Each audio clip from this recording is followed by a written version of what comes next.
What I'm going to add was sponsored by a connection I made with one of my brothers and Unity in the city. I'm so grateful for the connection yesterday.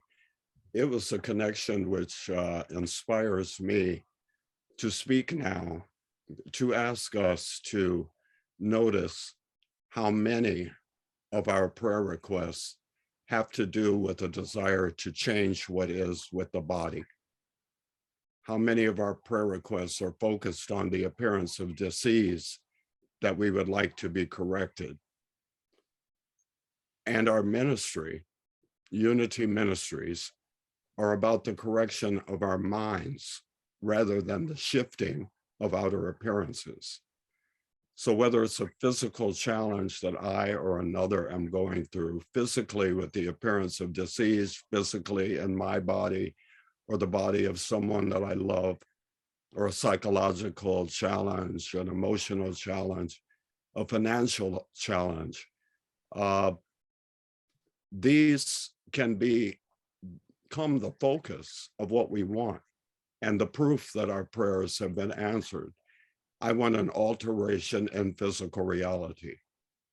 Marianne Williamson, probably when I encountered her more than 40 years ago or whatever, no, probably 30 some years ago, Marianne Williamson blew me away in the first talk I heard her give out in Los Angeles when she first began to teach A Course in Miracles. She said, praying for outer conditions to change, whether there would be, pray that my fevers go away, pray that this digestive challenge that I'm going through goes away, pray that my neck mends after breaking my neck in my accident, pray for me because I was just diagnosed with so-and-so, pray for me, I've been having dizzy spells, pray for me, I've got a boil that doesn't seem to heal, pray for me. That all of these prayers that have to do with our bodies are what is so easy for us to become focused upon, when the ministry itself is actually about not the transformation of conditions and circumstances, but the transformation of our minds, the transformation of our experience of challenges. Because the challenges of the appearance of sickness, the appearance of disease, the appearance of lack, the appearance of limitation, the appearance of relationship drama, all of those are part of the human experience, and they will always be visiting us. But it is not the focus of the intention that Charles and Myrtle had when they designed Unity. It is not the focus of what Jesus spoke through A Course in Miracles. We are distracted by physical challenges and our focus on them and our desire to have them altered. So Marianne Williamson said, praying for outer conditions to change is like rearranging the deck chairs on the Titanic, thinking that will stop it from sinking. It is a change of consciousness that we have gathered together as a cloud of witnesses to achieve. And one of the levels of consciousness that we have gathered together to arrive at is that I am not my body. When my body goes through what it's going through, as it will, as everyone's body will, because once more, this jacket's going to wear out, and this body is wearing out, and will have many challenges. It does not serve us to bring forth every body challenge that we or others are having, and then to pray with the desire for the prayer to be that that challenge will be overcome.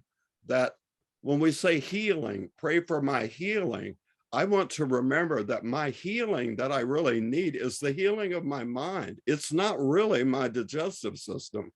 It is the healing of my mind from its illness of thinking I am separate from my good.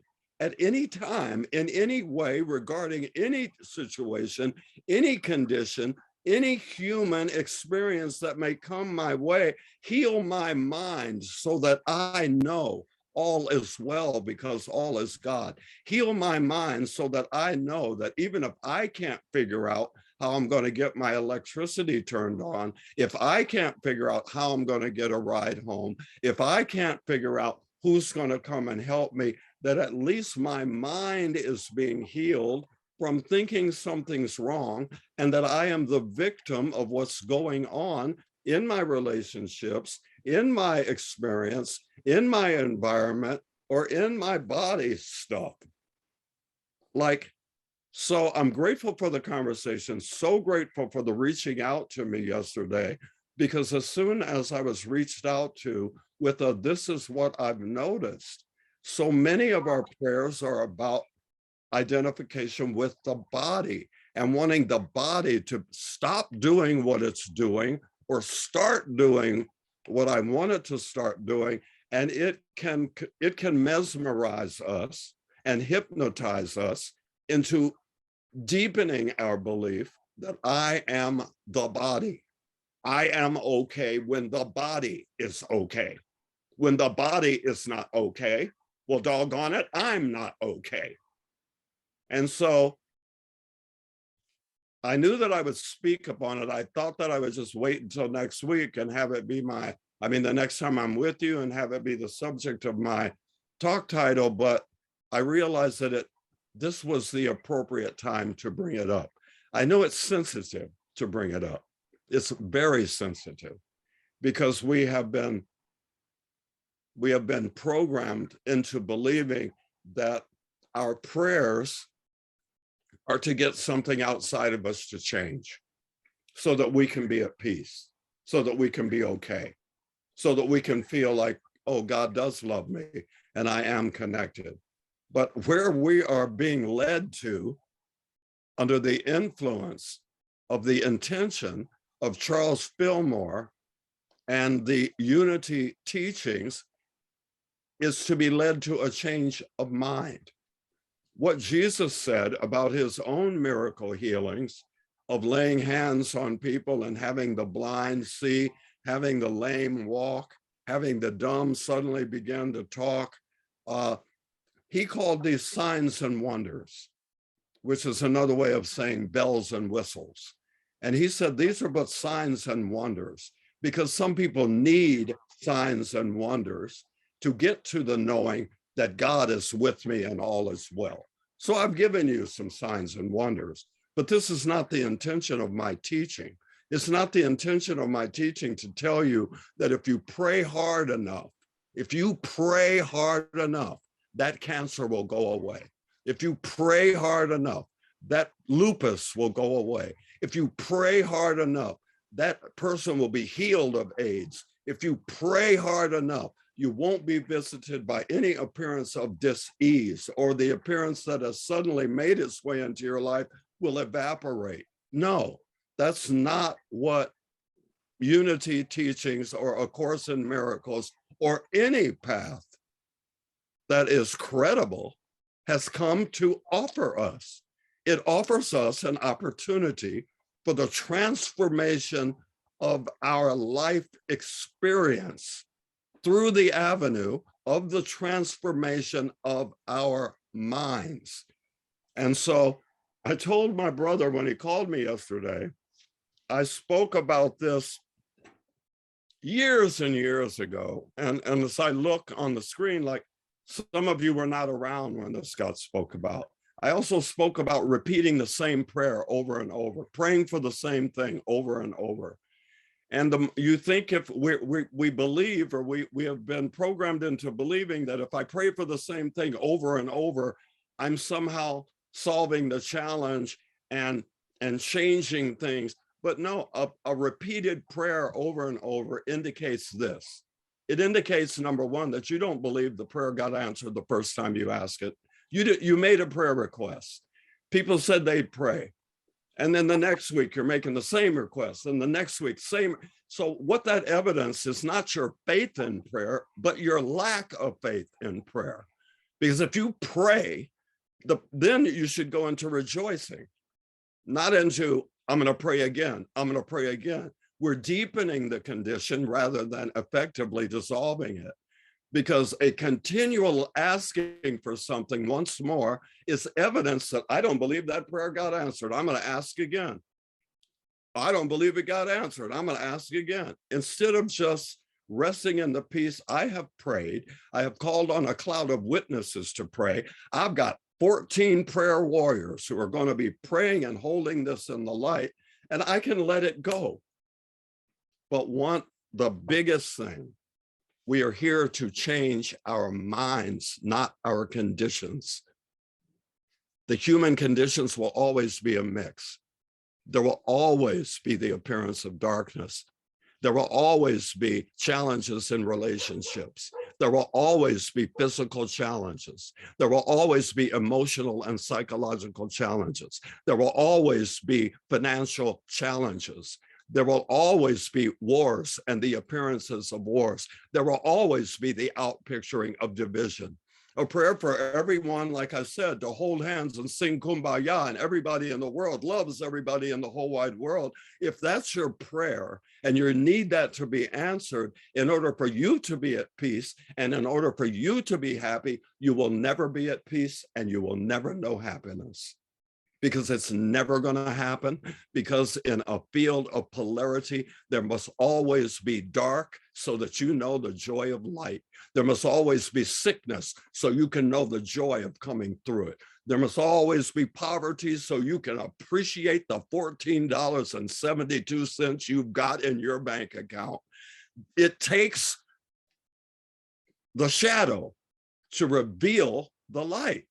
And so I'm grateful. I told my brother that does seem to be what we have fallen into at Unity in the city, where where so many of the prayer requests are, I want a change in my body or in my friend's body. I want the appearance of something out there to stop. I want the politicians out there to get it together. I want the world to be peaceful. I want people to stop killing each other. No. Where do I really want peace? In my heart. Where do I want equity? In my way of living, in my way of being. Where do I want joy? I want joy by inspiring it on other people. We have been taught to look for happiness in places where it cannot be found outside of us, in conditions, in people. Let the people change, or let the people love me. Let my back stop hurting. Let this suggestive thing get resolved.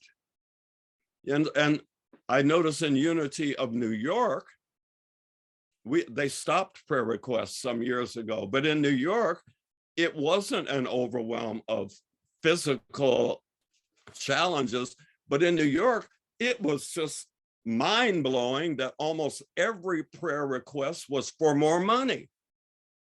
I need more money. I need another apartment. I need to be able to afford a car. I need this, I need that. And if it wasn't money, it was, I want that part that I tried out on Broadway. I just tried out for a band as a lead singer, prayed that they hire me, rather than pray if I'm the right person for the job, I get it. And that if I'm not, I maintain my peace of mind. And so thank you to the one who had the willingness to call me and say, could you, if you resonate with what I'm saying, and before they even got the rest out of their mouth, I was resonating. If you resonate, could you please offer some words of clarity to our community so that we can stop deepening the condition by speaking on it so much, so that we can stop deepening our erroneous belief that we are the body. So let us pray that we have peace in the midst of the storm, that we are healed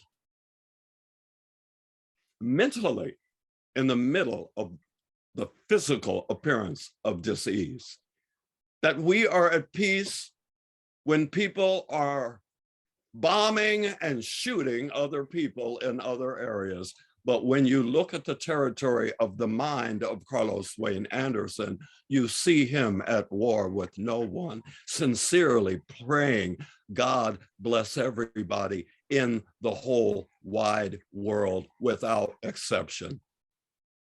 If I want peace between the Republicans and the Democrats, all I ever have to do is never attack a member of the party that I am not involved in. Never put them down, never judge them. That's where my authority lies, inside me. So thank you to the one who made the call, because I truly know that it is a redirect. I know that my brother observed, it looks like we're getting off some track.